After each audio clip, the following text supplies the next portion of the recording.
apa yang terjadi di dalam tubuh kita saat kita memaafkan. Jadi makanya saya selalu bilang gini ya, memaafkan itu sebenarnya yang paling beruntung yang memaafkan. Hmm, sebenarnya ya. Iya, sebenarnya yang paling beruntung itu yang memaafkan, bukan yang dimaafkan. Dan ya, paling bagus ketika kita merasa belum bisa memaafkan, diakui, iya ya Allah saya belum bisa memaafkan. Hmm, Jadi diterima saja, iya saya nggak bisa memaafkan. memaafkan. Nah itu nanti uniknya ketika kita mengakui bahwa kita belum bisa memaafkan, nanti akan muncul dosis pemaafan. Itu uniknya. Jadi Jadi yang saya memaafkan itu Iya. menyehatkan kita, sangat menyehatkan kita, menyehatkan dan menyehatkan pikiran. Jadi membuat orang cerdas juga itu Mas Jawair ya. Cerdasnya utuh ya, emosional juga, kognitifnya juga. Iya, ya. Makanya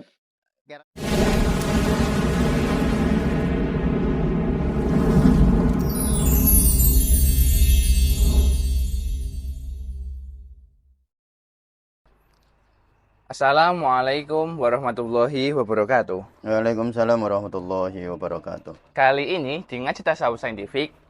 Nah, kemarin kita sudah membahas berbagai macam mengenai zikir ya, bahas terus Ya, manfaat zikir, lalu bagaimana zikir yang cocok. Wih, nanti bisa ditonton di video-video sebelumnya ya, Bah. ya, ya. Nah, kali ini karena bertepatan juga nih, Bah, di akhir Ramadan. Hmm, Biasanya itu kan kalau akhir Ramadan apa satu Syawal itu pada maaf-maafan nih, Bah. hmm. Kira-kira di tasawuf saintifik itu ada nggak sih manfaat dari memaafkan? Ya, Nah, itu bagaimana itu, Bah? ya. Jadi kita akan membahas tentang fenomena yang sangat indah, terutama di Indonesia ya, Iya. yaitu fenomena atau kebiasaan untuk saling memaafkan di bulan Ramadan. Ini tentu menjadi salah satu ini ya, salah satu kebiasaan yang sangat baik Hmm.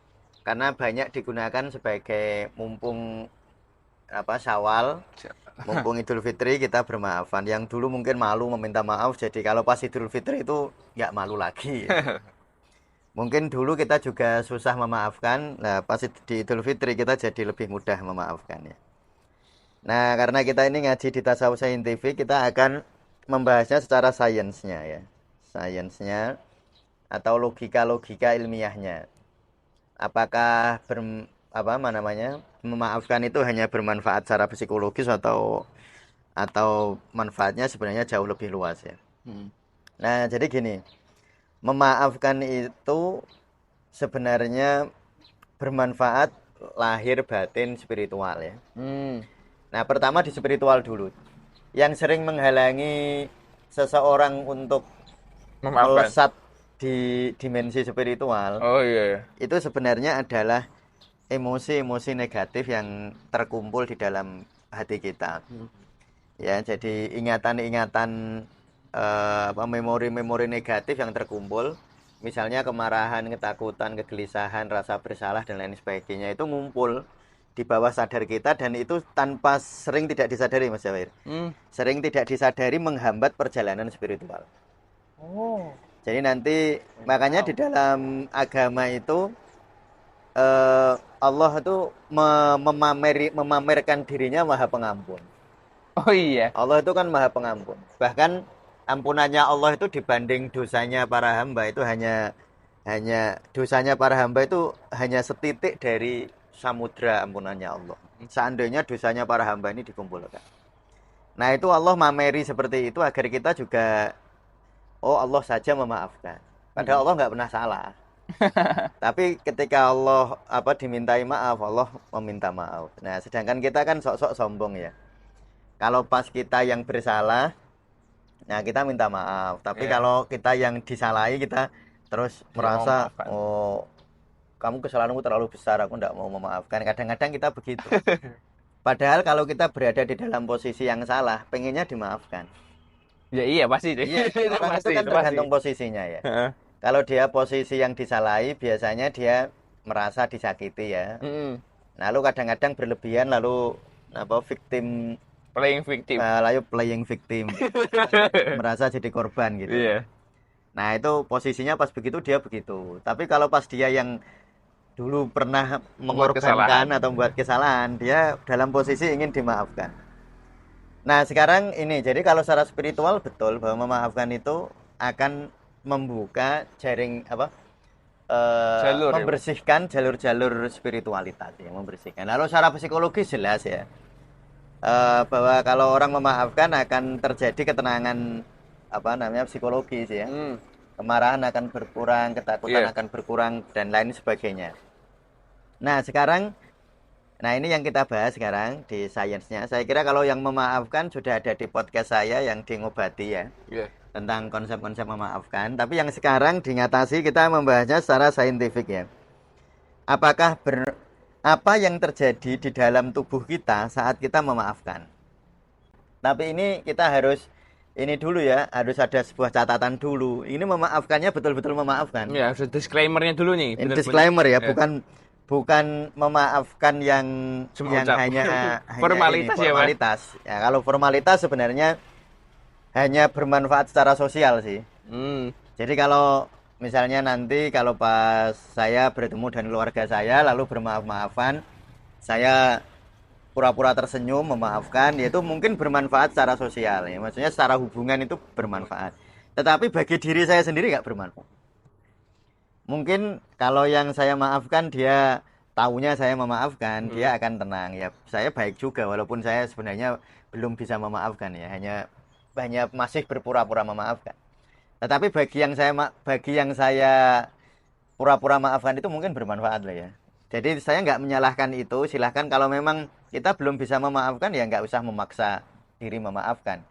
Tetapi tersenyum itu sebagai langkah untuk menjaga oli sosial ya, menjaga hubungan sosial saja. Tapi tentu yang paling indah ya memaafkan setulus hati. Makanya bahasanya itu kan sangat baik, memaafkan lahir batin. Memaaf lahir batin ya. Ya itu kan. Ya kita juga nanti mohon maaf lahir batin ya. Iya. Selama 6 bulan ya kurang lebih kita 6 sampai 8 bulan di podcast Ngatasi. Kalau ada kesalahan ya kami memohon maaf lahir dan batin.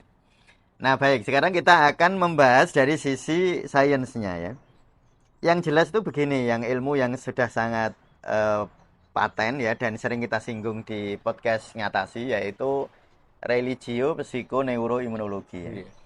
Hubungan antara religiusitas yaitu beragama secara total baik syariat maupun hakikat namanya religio nanti akan mempengaruhi psiko, akan mempengaruhi neuro, mempengaruhi saraf dan akan mempengaruhi sistem imun.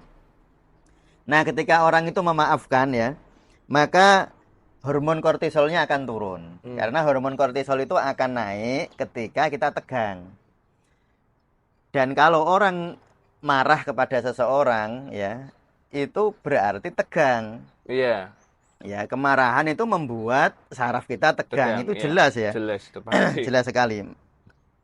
Makanya ya saya anjurkan nih ke teman-teman sufi nih. Coba sekarang rasakan wajahnya. Ada ketegangan nggak? Nah, lalu rilekskan. Ya, kalau ada ketegangan lalu rilekskan. Karena ketegangan itu sebenarnya tanpa kita sadari Mas seringkali ya. Ya, saya sering sekali kalau di jam-jam tertentu terutama kalau mau sholat itu saya menyadari tubuh saya. Kalau sebelum Allahu Akbar ya, sebelum Allahu Akbar itu kita menyadari tubuh kita, menyadari wajah, menyadari bahu yang kencang-kencang dikendurkan ya. Jadi yang kencang-kencang dikendurkan. Nah, itu ketika kita menjadi lebih rileks ya. Ketika kita menjadi lebih rileks maka yang terjadi adalah hormon kortisol itu turun. Kalau hormon kortisol turun, kekebalan tubuh naik. Karena yang menghambat kerja dari makrofag misalnya. Makrofag itu fagosit ya. Jadi yang memakan bakteri, makan virus, makan antigen lah, memakan benda-benda asing yang masuk dalam tubuh kita itu namanya makrofag. Dan makrofag itu diganggu oleh kortisol kerjanya. Pembentukan antibodi juga diganggu oleh kortisol. Nah, sehingga ketika seseorang itu memaafkan lalu ketegangannya berkurang, kortisolnya turun, maka kerja dari fagosit atau makrofag, kerja dari leukosit, kerja dari nanti leukosit A, ada leukosit B, ada leukosit T ya, itu nanti bekerja akan optimal. Jadi makanya saya selalu bilang gini ya, memaafkan itu sebenarnya yang paling beruntung yang memaafkan. Sebenarnya ya. Ya sebenarnya yang paling beruntung itu yang memaafkan, bukan yang dimaafkan. Dari sisi inilah ya, dari sisi fisik lah Fisik ya. ya. Nah, karena itu tadi sebenarnya dari sisi apa namanya fisiologis atau kerja tubuh, saat orang itu memaafkan itu kekebalan tubuhnya naik. Yang naik kekebalan tubuhnya dia, bukan tetangganya. Ya artinya dia sendiri yang apa Menyembuh, apa namanya memulihkan diri. pemulihan itu terjadi saat kita memaafkan. Makanya di dalam konsep-konsep penyembuhan ya terutama di konsep penyembuhan sufi selalu ketika seseorang itu sakit coba sadari siapa yang belum kita maafkan. Sadari ya siapa yang belum kita maafkan. Misalnya dicoba ya apa namanya kembali ke memori-memori masa lalu. Misalnya waktu kecil mungkin ada guru yang pernah menyakiti kita. Lalu sampai hari ini kita belum bisa memaafkan. Nah, lalu berikhtiar untuk memaafkan. Lalu misalnya waktu SMP, waktu SMA, waktu kuliah itu coba ya. Kita menyadari betul siapa yang kita maafkan. Kalau kita belum bisa memaafkan, misalnya ya, karena itu memang kan nggak bisa dipaksa ya. Orang lain nggak bisa maksa, karena kalau memaafkan dipaksa itu berarti nggak mungkin memaafkan. Karena memaafkan itu adalah kerja relaksasi, bukan paksaan. Kalau dipaksa nanti dia timbul problem baru. Merasa terpaksa untuk memaafkan. Jadi memaafkannya tidak, merasa terpaksanya muncul. Problemnya dua. Nambah malahan ya. Malah nambah. Lalu gimana Ustadz? Ya, paling bagus ketika kita merasa belum bisa memaafkan, diakui. Ya Allah saya belum bisa memaafkan. Jadi diterima saja. Ya saya nggak bisa memaafkan. Nah itu nanti uniknya ketika kita mengakui bahwa kita belum bisa memaafkan, nanti akan muncul dosis pemaafan. Itu uniknya. Jadi tadi yang saya sampaikan, coba ingat-ingat mungkin peristiwa atau seseorang yang kita nggak nyaman sama dia sampai hari ini kita belum bisa memaafkan. Tidak perlu ya, sekali lagi ini sangat penting. Tidak perlu memaksakan diri untuk memaafkan. Tidak perlu dan cukup sadari bahwa saya memang belum bisa memaafkan gitu.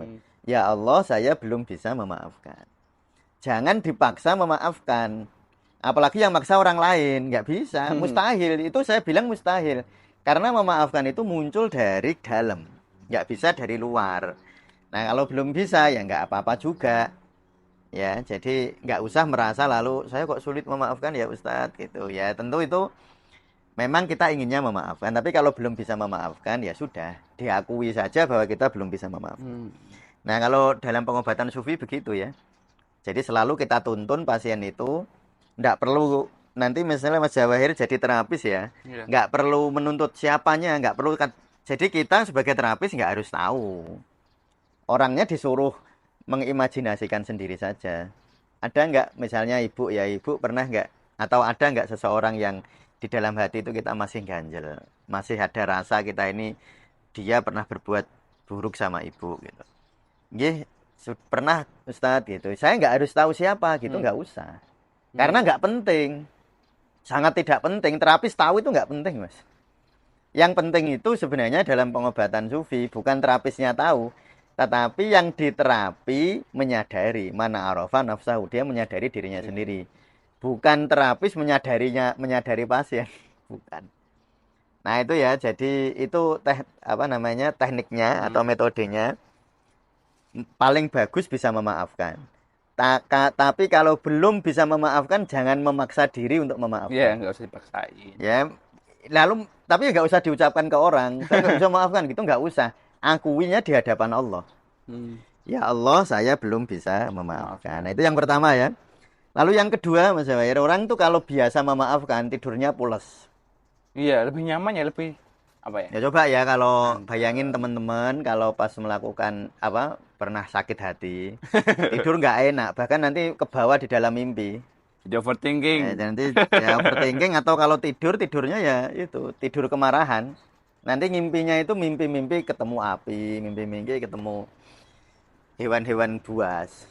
Biasanya begitu. Jadi kalau teman-teman ya, kok mimpinya itu ketemu api, ketemu hewan buas yang nuansanya itu nuansa mimpinya ya, mimpinya itu nuansa kemarahan, yaitu sangat mungkin memang terjadi penumpukan kemarahan di dalam bawah sadar. Ya itu. Nah, sehingga kalaupun dia bisa tidur, tidurnya tidak berkualitas. Nanti bangun tidur capek semua. Mungkin teman-teman ada yang pernah mimpi dikejar-kejar sesuatu lalu lari. Lari bangun tidur kan capek betul. Iya, iya, betul tuh. Jadi kalau kita ini memaafkan seseorang, maka namanya hormon melatonin, Mas. Iya. Hormon melatonin itu akan meningkat. Ya, hormon melatonin. Karena hormon melatonin itu meningkat berdasarkan level kekhusyuan. Level kekhusyuan. Jadi kalau kita ini semakin khusyuk, ya, jadi sholat itu semakin dinikmati, itu hormon melatonin makin nambah. Semakin kita nggak khusyuk, semakin overthinking, hormon melatonin semakin turun. Nah, hormon melatonin ini yang berfungsi di dalam tidur dan lebih luas lagi dia berfungsi dalam fenomena spiritual. Itu hormon melatonin ini. Makanya hormon melatonin itu sering saya sebut sebagai hormonnya para sufi. Saya pernah nulis artikel. Jadi hormonnya para sufi itu ya hormon melatonin itu. Dan saat teman-teman memaafkan seseorang lalu rileks, hormon melatoninnya naik. Nanti insya Allah tidurnya nyenyak. Nanti kalau tidur ada mimpi, mimpinya sangat indah. Nah, nanti kualitas mimpi seseorang dan kebenaran mimpi seseorang tergantung melatonin. Kalau dia mimpi saat hormon kortisolnya naik, itu mimpi-mimpi yang negatif ya. Tapi kalau seseorang itu mimpi dengan hormon melatonin yang tinggi, itu mimpinya adalah mimpi-mimpi yang positif. Maknanya positif. Para nabi, para wali ketika bermimpi, mimpi karena melatonin. Kalau kita mimpi karena kortisol. Ketegangan ya, karena banyak hormon ketegangan terus mimpi ya. Itu yang kedua ya. Lalu yang ketiga, manfaat dari memaafkan itu menjaga kesehatan jantung. Ya prinsipnya gini ya, menjaga kesehatan jantung itu menjaga kemesraan batin. Nah, kemesraan kalau di dalam neurologi atau di dalam neuroscience itu dipengaruhi oleh hormon namanya oksitosin. Oksitosin. Ya. Nah, hormon oksitosin ini kalau naik itu seperti ibu yang menyusui bayinya. Itu hormonnya oksitosin. Jadi seorang ibu yang ketika mendekap bayi lalu bayi menyusui kan muncul kemesraan ya. Antara bayi merasa sebagai yang diberi lalu ibu sebagai yang memberi, itu keduanya berhubungan secara rahmat, hubungan cinta. Itu nanti yang muncul hormon oksitosin. Jadi hormon oksitosin itu kalau naik, kita mesra, Mas. Nanti denyut jantung makin bagus. Teratur ya. Nah, bisa dicek itu dengan HRV sebenarnya. Dengan alat Polar 10 itu kita bisa cek ketika seseorang itu hormon oksitosinnya naik, HRV-nya membaik. Tapi kalau dia pas memaaf, pas nggak mau memaafkan ya dendam, kesumat gini-gini, itu hormon oksitosinnya turun. Tetapi perlu diketahui bahwa kalau hormon oksitosin naiknya terlalu tajam, lalu turunnya cepat, nah itu nanti malah lama-lama bosen, menimbulkan kebosanan ya. Nah, tetapi kalau memaafkan ini nggak menimbulkan kebosanan. Yang sering kali gini Mas Jawir ya, hormon oksitosin menimbulkan kebosanan, jadi naik terlalu cepat itu dalam hubungan seksual.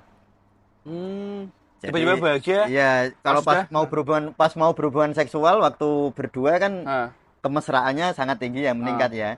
Lalu selesai kan langsung turun. Jadi kalau terlalu fluktuatif gitu malah justru nanti menimbulkan kebosanan.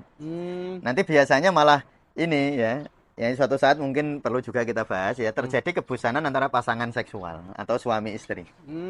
Bisa jadi begitu juga. Nah, itu bahasan yang lain ya. Nah, sekarang yang keempat, meningkatkan fungsi kognitif. Sampean nek gampang memaafkan orang, cerdas sampean. Nah, ceritanya begini, Mas. Kalau orang marah, dendam kesumat dipelihara di dalam hati, itu ada istilah perampokan amigdala namanya. Perampokan amigdala. Jadi amigdala itu pusat pengatur respon emosi. Jadi yang ngatur, saya kalau marah ya, saya melotot, ya di otak. Melotot atau saya memukul atau saya pendem di dalam gitu. Nah, itu yang menentukan amigdala. Dan ketika orang berada di dalam dendam kesumat, kemarahan, yang berfungsi amigdala. Padahal harusnya sebelum sampai di amigdala itu harus diolah oleh neokorteks. Harusnya ini. Jadi kalau saya misalnya melihat Mas Jawahir, kalau saya marah sama Mas Jawahir, harus gini, wajah Mas Jawahir ke korteks saya ya. Ke korteks, lalu ketika ke korteks harusnya ke neokorteks. Tapi ini enggak, langsung ke amigdala. Langsung saya langsung marah. wong kae. Gitu. Saya langsung gitu. Beda ketika saya orangnya terlatih untuk memaafkan ya. Kayak ketika saya melihat Mas Jawahir imajinasi apa namanya tadi Mungkin stimulus sulit, indrawi ya. akan ditangkap oleh talamus ya. Lalu di talamus akan ditangkap oleh korteks. Lalu dari korteks ini kan neokorteks untuk diberi makna. Oh iya, dulu mungkin pernah buat baik. Iya gitu, Ada ya. salahnya. Ada Oh itu salahnya. ya. Ya, atau begini, minimal tuh bilang begini, saele-ele wong itu tetap On umatnya apa? Kanjeng Nabi. Oh iya, Nah, iya, iya. saele-ele wong itu tetap hambanya Allah.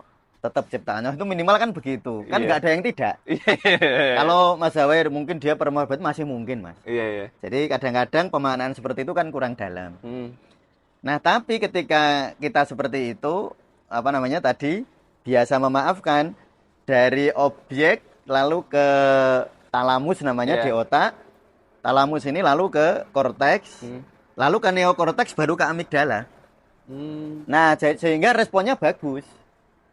Nah, kalau orang begitu berarti melatih diri untuk mencerdaskan korteks karena pusat kecerdasan kan korteks. Iya. Korteks itu pusat kecerdasan intelektual. Ya. Kalau limbik itu ke tempat kecerdasan emosional. Kalau tadi orang nggak ke neokorteks dulu, nggak dimaknani dulu, langsung marah aja, itu berarti dia dominan amigdalanya. Berarti dia tidak cerdas secara emosional. Kalau orang tidak cerdas secara emosional, dia akan tidak cerdas secara intelektual juga. Jadi memaafkan itu menyehatkan kita, sangat menyehatkan kita, menyehatkan dan menyehatkan pikiran. Jadi membuat orang cerdas juga itu Mas Jawahir ya. Cerdasnya utuh ya, emosional juga, kognitifnya juga. Iya, ya. Makanya kalau kita lihat ya ilmuwan besar itu ya hampir semua.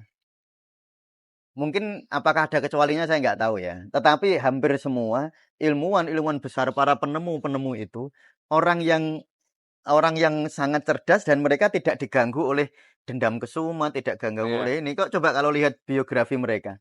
Mereka hanya fokus di belajar saja. Kalau kita fokusnya apa? Lagi wong liya. Nyalahke orang, saya kok menderita kayak gini, ini salahnya dia, saya kok berita kayak gini, ini salahnya dia gitu. Nah, ketika kita bilang begitu nyalahke orang-orang, ya nggak akan pinter. Energi kita itu habis untuk nyalain orang gitu. Jadi padahal otak ya Mas Jawahir. Otak itu kan besarnya nggak ada 20% dari tubuh kita. Tapi dia membutuhkan energi itu lebih dari 20%. Jadi otak kita itu pengguna energi paling tinggi. Nah, sehingga kalau kita gunakan untuk dendam kesuma, digunakan untuk kemarahan, digunakan untuk nggak memaafkan, iri dengki, digunakan untuk memendam dendam ya. Ya energinya habis untuk itu. Ya nggak akan jadi pinter walaupun aslinya pinter gitu. Walaupun aslinya secara secara genetik mungkin dia pinter ya. Tetapi kepintarannya nggak teraktualisasi. Kenapa? Ya karena memang digunakan energinya untuk mikirin yang ya misalnya gini ya, mikirin orang lain itu baik sama saya nggak ya? Itu kan mikir kayak gitu itu. Ya kalau sekilas-sekilas mungkin wajar. Tapi kalau tiap hari kita itu melakukan tindakan hanya untuk dapat approval dari orang lain. Iya. Capek kita hidup itu. Nggak pinter-pinter. Nah gitu. Makanya misalnya kalau saya itu kan pembaca ya. Senang membaca gitu ya. Daripada ngapa-ngapain ya lebih baik baca. Tapi mungkin bagi orang-orang tertentu approval dari orang lain itu mungkin adalah suatu hal yang utama malah paling kan. utama dalam hidup. Nah, itu akhirnya capek enggak? Iya. Ya jadine ora pinter jadine jadi enggak pinter padahal aslinya itu pinter. Jadi kalau kita memaafkan insya Allah meningkatkan fungsi kognitif, fungsi kecerdasan baik kecerdasan emosional maupun kecerdasan intelektual, bahkan tentu saja kecerdasan spiritual. Tentu saja itu. Nah, yang kelima ini secara kedokteran timur ya. Jadi kalau yang nomor 1 sampai 4 tadi kita analisis dari kedokteran barat. Kalau dari kedokteran timur, memaafkan itu melancarkan energi, menghilangkan stagnasi qi. Jadi tubuh kita itu ada qi, misalnya qi jantung dari sini ke kelingking, qi paru dari jempol ke dada, qi usus besar dari telunjuk sampai ke usus besar gitu. Itu qi-nya. Dan qi itu dipengaruhi emosi. Misalnya marah mempengaruhi aliran qi liver. Takut mempengaruhi aliran qi ginjal. Cemas mempengaruhi aliran qi lambung. Dan semua itu bisa disebabkan oleh emosi negatif. Iya. Yang emosi negatif itu bisa disebabkan oleh rasa kemarahan atau emosi negatif yang kita pendam di dalam. Nah itu ya. Jadi ketika orang marah nanti mempengaruhi ini. Nah, ketika kemarahannya lalu dinetralisir dengan pemaafan, pemaafan yang tulus, saya ulang-ulang ya. Yang tulus Memaafkan seutuhnya. ya, tulus setotal-totalnya, seutuh-utuhnya. Ya insya Allah energi C-nya liver lebih berjalan lancar itu. Nah, sehingga dengan demikian memaafkan itu sekali lagi tidak hanya bermanfaat untuk orang lain, bahkan yang paling mendapatkan manfaat dari pemaafan itu si pemaaf itu. Yang memaafkan itu. Yang memaafkan itu bukan hanya yang dimaafkan loh. Jadi kita kadang-kadang gitu loh, Mas. Setelah memaafkan kita sombong. Loh ada itu. Jadi habis misalnya ada orang bersalah ya lewat, terus pas Idul Fitri misalnya adik kita salah sama saya, misalnya adik saya gitu. Terus dia minta maaf. Terus saya kan langsung merasa saya suci ya. Wah, ya toh. Nah, baru dia minta maaf nih. Nah, hati saya begitu ya. Nah, lalu saya kan akan timbul ketakaburan, seakan-akan saya lebih baik dari adik saya itu. Nah, itu jebakan-jebakan setan. Nah, lalu caranya gimana? Caranya tadi bahwa memaafkan itu sebenarnya bukan hanya untuk dia, tapi untuk diri saya sendiri. Sehingga saya tidak larut di dalam perasaan lebih unggul daripada orang lain. Nah, itu memaafkan yang sejati, yang insya Allah sangat baik. Bukan hanya bagi tubuh kita, bukan hanya bagi jiwa kita, bukan hanya spiritual kita, tapi seluruh aspek kemanusiaan kita. Maka nikmati Lebaran ini bukan hanya dinikmati opornya, bukan hanya dinikmati makanan-makanan lezatnya, tetapi dinikmati nuansa psikospiritualnya, ya, nuansa psikis dan spiritualnya. Ya, gitu Mas Amir. Oke, terima kasih bagi teman-teman yang selalu setia menyimak, menonton, bahkan bertanya kolom komentar di podcast Ngatasi ini. Tidak terasa sudah setengah tahun lebih. Dari habis Ramadan sampai Ramadan lagi ini. Dan habis Ramadan lagi. Semoga teman-teman selalu diberikan kesehatan secara seutuhnya. Silahkan bagi teman-teman yang mau bertanya atau masih kurang paham untuk tulis aja pengalaman-pengalaman kalian kolom komentar. Kami mohon maaf atas segala kesalahan yang pernah kami lakukan. Terima kasih. Wassalamualaikum warahmatullahi wabarakatuh. Waalaikumsalam warahmatullahi wabarakatuh.